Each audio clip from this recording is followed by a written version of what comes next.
Hoy vamos a hablar de Leonor de Aquitania, que nació en Poitiers, Francia, en 1122. Era la hija del conde de Aquitania, que era un hombre que tenía más posesiones que el mismo rey de Francia. Es decir, era un señor feudal que debía obediencia al rey de Francia, pero que a su vez tenía más poder, porque tenía más territorio que el mismísimo rey. Cuando murió el hermano mayor de Leonor, ella pasó a ser la heredera de ese vasto territorio. Así que a la muerte de su padre, ella fue una pretendiente predilecta del rey Enrique VI para su hijo, ya que el duque de Aquitania había pedido como voluntad en su testamento que su hija pudiese casarse con el hijo del rey. Era una muchacha hermosa, rica e inteligente. Era todo lo que podía pedir en aquel momento, sobre todo por la figura que había sobre la mujer. Era todo lo que podía pedir en aquel momento aquel rey para su hijo, que iba a lograr que una mujer agrandase definitivamente el reino de Francia. Así que los preparativos fueron hechos y finalmente se decidió la boda. A la boda no asistió el rey, ya que no se hizo en París, y los recién casados debían trasladarse en carruaje. Parece que la misma noche de bodas ocurrió en un carruaje, así que allí Leonor conoció el amor con el joven Luis VII. Pero parece que el príncipe Luis no fue hacendoso en el amor y Leonor no quedó contenta con los tratos que le daba el futuro monarca. Lo cierto es que antes de llegar a París llegó un mensajero diciendo que el rey había muerto, por lo cual ahora Luis VII pasaba a ser el rey y Leonor ahora era la reina de Francia. Pero más allá de los asuntos de la corte, a Leonor le interesaba mucho algo que había llegado hacía muy poco como moda del mundo del Islam, del mundo de los árabes, o mal llamado mundo de los árabes, y era la poesía. A ella le gustaba mucho la poesía, la cautivaba, y le gustaba mucho también la poesía en la manera en que se recitaba en aquella época, que era cantada, y quienes la cantaban eran los trovadores. Los trovadores eran unos individuos que tocaban instrumentos y podían contar las historias a la manera en que se contaban en esa época, ya que casi nadie sabía leer y escribir, y entonces la forma de poder conocer una historia era a través de los trovadores, que además eran las personas más libres en aquel momento, eran las únicas que podían viajar de reino en reino, de corte en corte, con un salvoconducto, sin que nadie les prohibiese el paso. Y también estaban los juglares. Los juglares eran los que, de manera similar a los trovadores, hacían sus cantos, pero en las plazas públicas. Podríamos decir, le decían el vulgo a la gente común, a la gente que no estaba imbuida en la riqueza de la corte o que no tenía alguna preferencia de los señores. Entonces el vulgo escuchaba las noticias de los juglares y los cortesanos de los trovadores. Bien, a ella le gustaba estar rodeada de trovadores y eso no le gustaba a Luis, que por otra parte seguía siendo un rey poco predispuesto a las artes del amor. Cierta vez, por un escándalo que hubo entre la hermana de Leonor y un general de los ejércitos de Luis,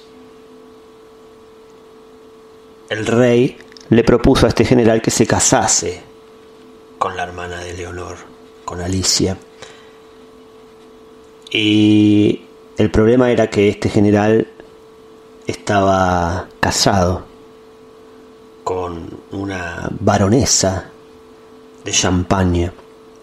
Y entonces, a raíz de este entrevero matrimonial, las tropas de Champaña marcharon contra el rey Luis y fueron derrotadas, pero un grupo muy numeroso de miles de fieles y leales hombres del duque de Champaña se escondieron en las iglesias y fueron asesinados.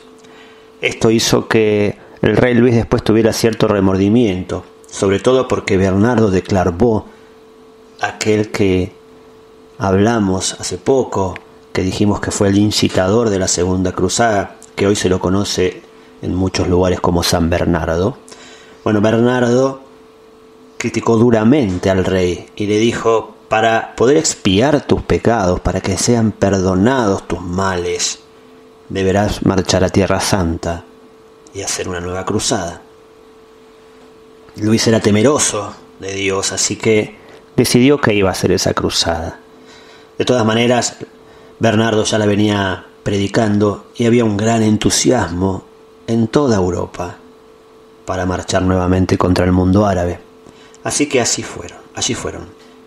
En Antioquía cuentan que Leonor, que acompañó al rey Luis, tuvo una noche, una experiencia nueva para ella. Estando dormida, un desconocido entró a su habitación y se metió en su lecho.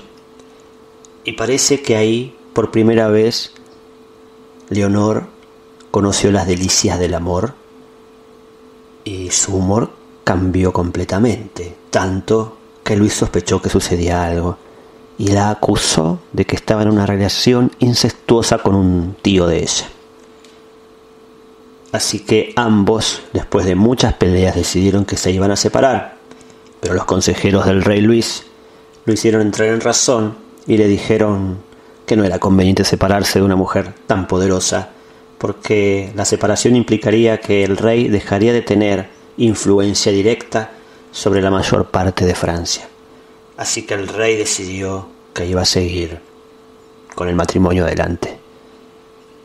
Bueno, cuando volvieron de las cruzadas, las peleas siguieron, los desencuentros también, así que el rey decidió definitivamente que iba a dar por nulo el matrimonio.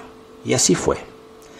Así que Leonor dejó de ser reina de Francia y retornó a Aquitania, a sus vastos dominios. Y un día, en una fiesta, donde habían muchísimos nobles invitados, conoció a uno de ellos llamado Enrique, que era nada más y nada menos que el heredero del trono de Inglaterra. Y ambos se enamoraron, o por lo menos sintieron una gran atracción. Así que se arreglaron los preparativos y se preparó una boda. Como el padre de Enrique había muerto, cuando se casó Leonor con Enrique, pasó a ser ahora la reina de Inglaterra. Había dejado de ser reina de Francia y ahora era reina de Inglaterra. Y esto traería una gran controversia, porque los duques de Aquitania debían rendir homenaje al rey de Francia e inclinarse ante él. Pero resultaba que ahora el duque de Aquitania era a su vez el rey de Inglaterra, que no iba a aceptar inclinarse ante el rey de Francia porque era un igual.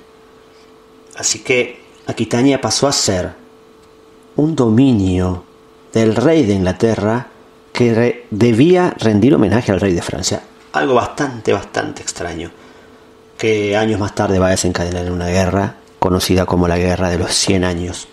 Pero eso es otra historia. Lo que nos importa ahora es que en un principio era un matrimonio feliz, pero las inclinaciones liberales para la época de Leonor, que tenía otra visión de la mujer y sobre todo del amor, la llevaron a tener desencuentros con Enrique, que además le era muy infiel. Así que ella decidió irse a Francia y ahí se instaló rodeada de trovadores, de poetas y de pensadores que se hacían una pregunta que era muy nueva para el corazón de las personas. ¿Cuál era esta pregunta? La pregunta era, ¿qué nos pasa? Algo nuevo estaba sucediendo en las almas, y era que las personas querían estar con personas las cuales las deslumbraban. Es decir, se estaban empezando a enamorar. Hay que pensar que en la Edad Media y en toda la antigüedad de la vida humana, el matrimonio era una convención sociopolítica. ¿Qué quiero decir con esto? Que el matrimonio se arreglaba entre cualquier tipo de clases sociales. No tendría que ver si eran ricos, pobres, clases medias, artesanos, libres, esclavos. Siempre los matrimonios eran acordados por los familiares, incluso desde el nacimiento. Es decir, uno no elegía con quién se iba a casar, ni con quién iba a estar el resto de su vida. Eso era algo que lo decidían los demás por uno. Por eso, los matrimonios se celebraban en los templos y debía jurarse lealtad, acompañamiento y amor hasta que la muerte los separe. Porque debía ser bajo juramento, ya que no podía ser bajo sentimiento. Bien, pero algo estaba ocurriendo, algo diferente estaba pasando. Ahora las personas querían elegir.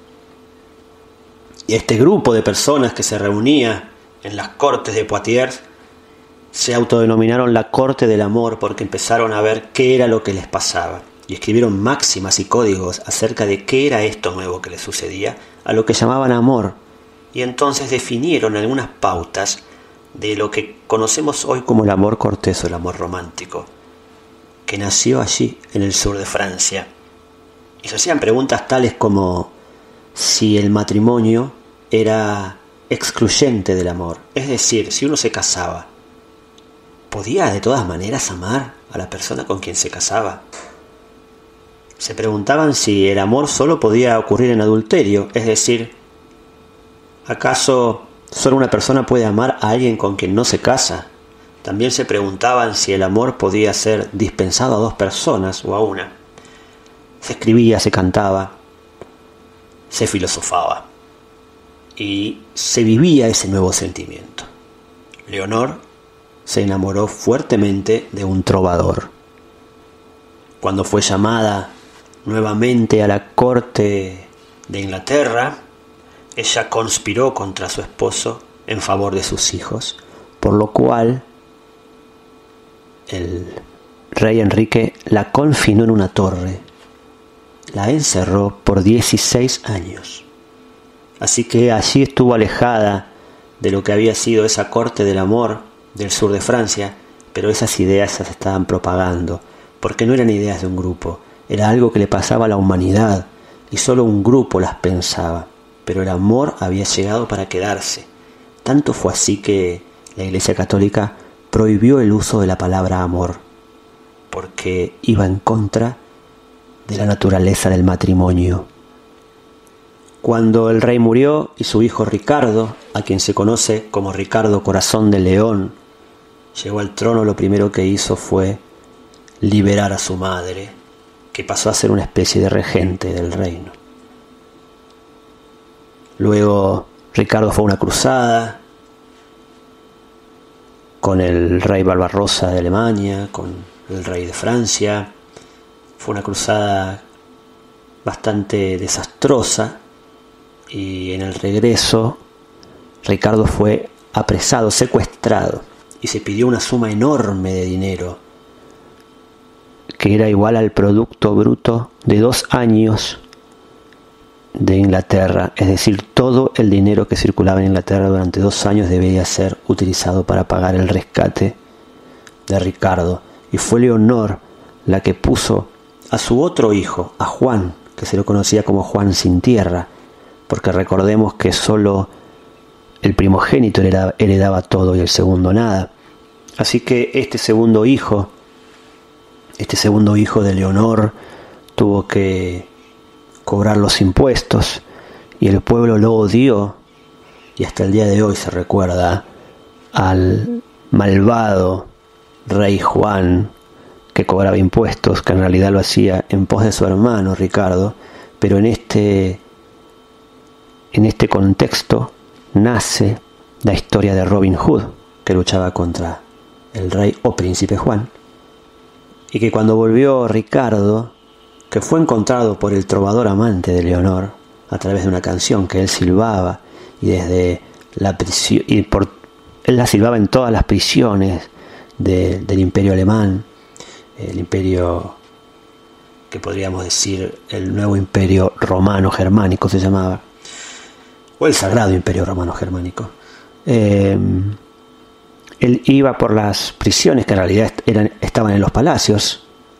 Las prisiones eran muy pequeñas porque tampoco había prisiones como en nuestra época, y él silbaba una melodía esperando que alguien le respondiese, y un día desde adentro de un calabozo sonó un silbido similar, es decir, completó la melodía, y así este trovador supo dónde estaba Ricardo, y ahí empezaron las negociaciones. Cuando Ricardo fue rescatado, Juan pasó al olvido y él volvió a gobernar. Años después, Leonor pudo ver cómo mataban a su hijo con un flechazo, pero esto es otra historia. Lo cierto es que a los 80 años ella cruzó los Pirineos para ir a España, y a los 82 años murió, muy longeva, la persona que había dado el puntapié inicial para que se difundiese el nuevo sentimiento que sentía la humanidad, que era: queremos enamorarnos de quienes nosotros queremos. Queremos elegir a la persona a quien amamos, algo que era totalmente nuevo y que traería una revolución en ese sentimiento que hoy conocemos como amor.